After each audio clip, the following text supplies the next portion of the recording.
Welcome to the Gump Files, folks. This is my turbo intake tube mod from my 3-inch down for my turbo. So I end up with this extra piece.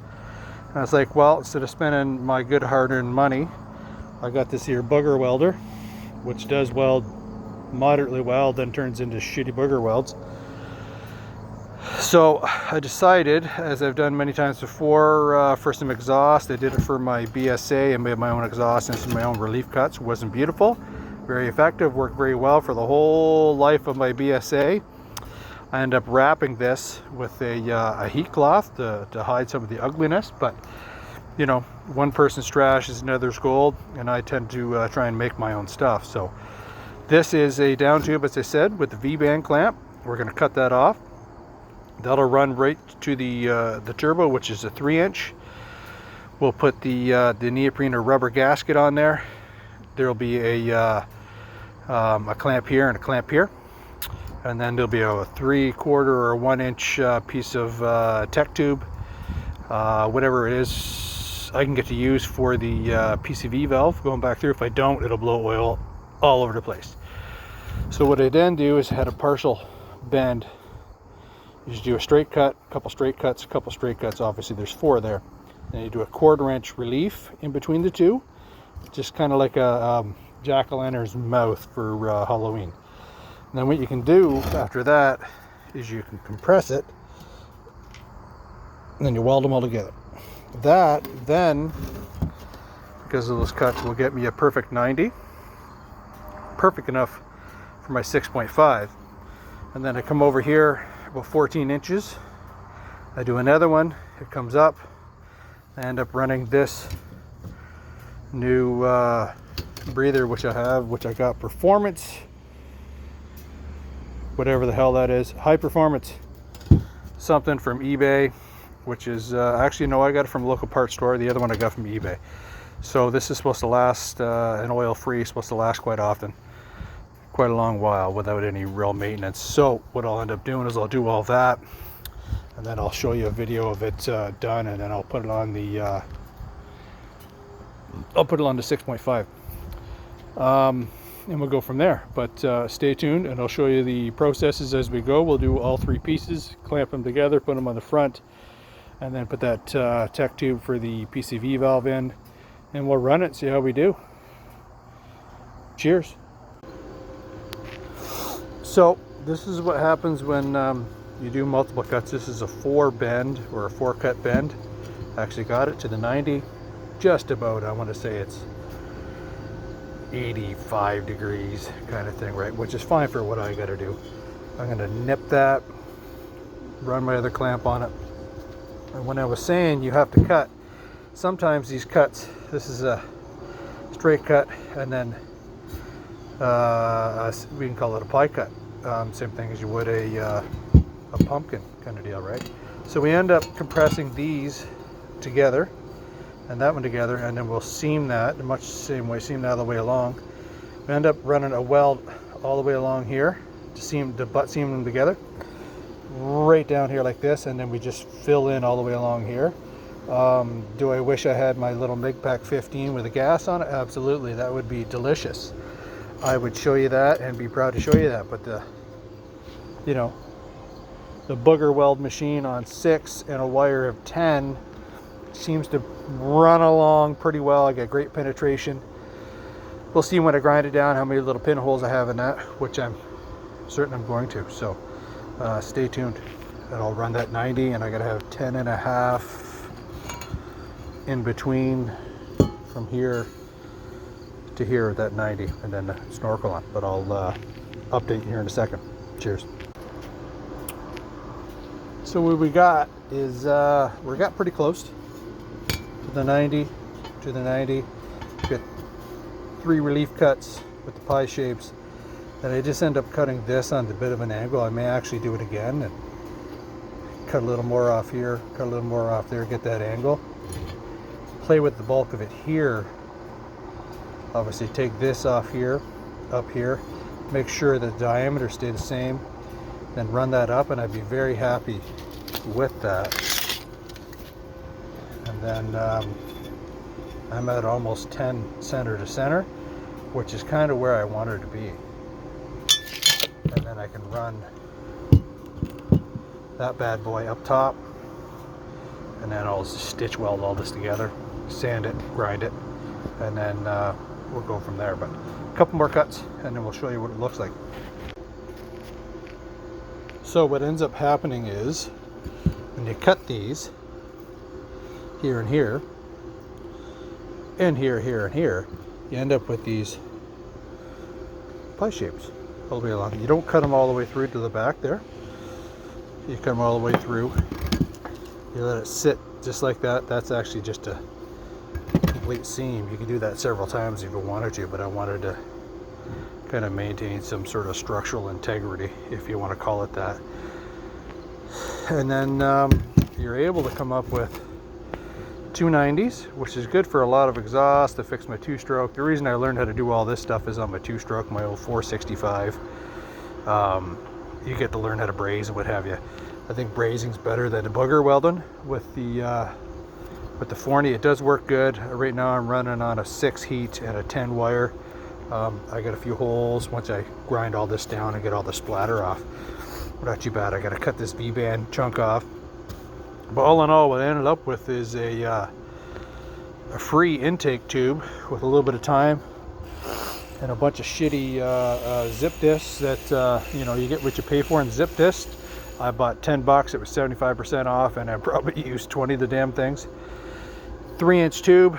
This is aluminized steel, so it shouldn't rust. I'm actually going to coat it. If anyone's ever wondering what's going to happen with it, I'll grind down the inside. I got a big die grinder. The 3-inch performance, high performance, whatever the hell is. But that should work. What I'll do is I'll end up showing you what's how it's going to work on the big 6.5 here. Neighbor's doing some maintenance over there. No idea what the hell that's about. But here's the 6.5, and what it ends up doing will go right here to get it to sit properly. And I'm going to cut the V-band. That'll end up going right in here, obviously. And then what I'll do is for my PCV valve, which is just a plunger at this point. Actually, that looks like a male, but I'll end up probably taking that off, running a piece of tech tube right out of there, grinding it, shoot it up, tack weld it all the way around it, run the rubber on top of it, and then away we go. And then that sits in there properly. I'll have to make sure I have enough clearance to this positive side. No one wants to go down and zapping and strapping, so maybe I'll end up moving that to a top mount, leaving that free for a boost, and then kind of go from there. But that cleans that up quite a bit once I obviously clean the welds up and stuff. But this is all about making do with what you got and going from there. Good luck. Cheers. Okay, so what we got going on with my my downpipe. This is the final assembly, the final finish, which is a trim clad semi-gloss with an acetone 3 parts to 2 parts so I can get it to dry quick. This is a 1/2 inch Schedule 40 water pipe. You can still see the threads on there. All I did was booger weld that with a Forney. As you can see, that is a booger weld. That's why we call it the booger welder. Then we have the we can call it the Spectre, the top here, which I got for, I don't know, $30. And then that's the final assembly. So we're going to put it on the truck as well. 3-inch clamp, 3-inch clamp. I got another thing from Amazon, so I actually have enough gasket there, or neoprene, to be able to cover that. And then we still have flex. It'll go this way, and then the PCV valve will go in the top. PCV valve is very important. That crank needs to get ventilation. I guess you can get another vent for it. That's it. Doesn't even have to do with this, but for what it did take, a few drill bits, obviously one that size, and then You can see from the inside there, it just goes through. All it does is give ventilation. I do not care what's going on in there. I'm going to blow out the shavings, and then we'll call it a day. So give me 2 seconds, we'll go over the truck, we'll put that on. I had to relocate a battery terminal, and then that way we don't have any exploding and arcing and so on and so forth. Give me 2 seconds.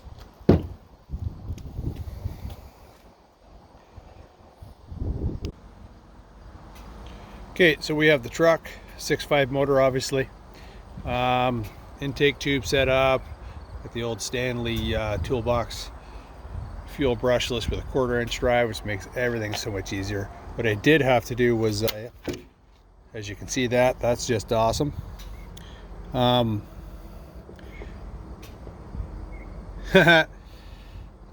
What that is my dual battery coming across the other side that I didn't actually factor in. So there's a lesson learned. Again, I should have already known, but just being too quick. Which brings me to a whole other thing. Why we're relocating this, or I'm relocating from a front mount to a top mount, is when you put this in and you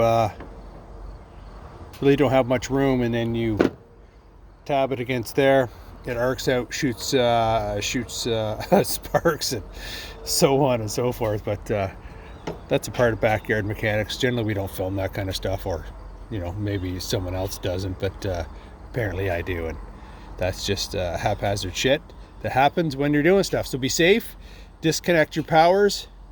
I forgot I have 2 linked together, and I obviously have power going here again, so that'll be something very important to do. So give me 2 secs. So I'm going to set the camera up here a little bit better, and then we'll put this bad boy together.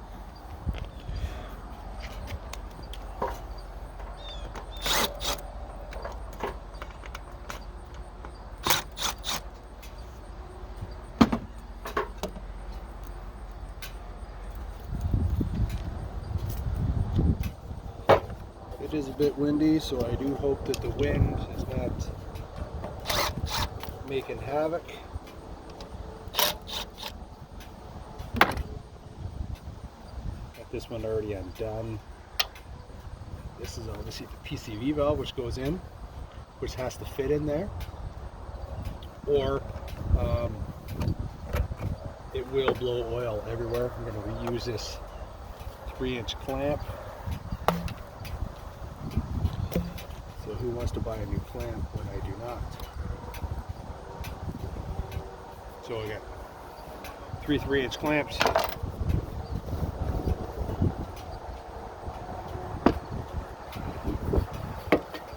Inspector lid. Now I gotta find my neoprene, where would I put my neoprene?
Well, I guess I gotta have one horrible incident. One clamp took a giant shit. Why wouldn't it?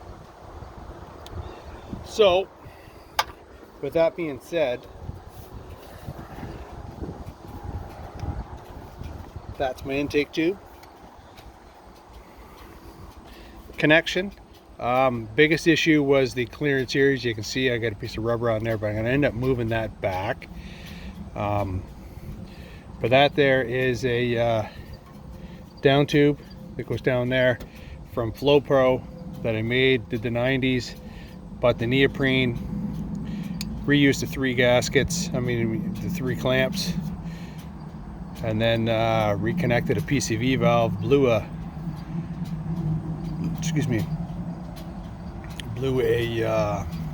clamp on that, but for just a bit of time, I think I saved myself a couple $300 here. Got to make a cool project, but that's what's happening with that. We're going to do this one next.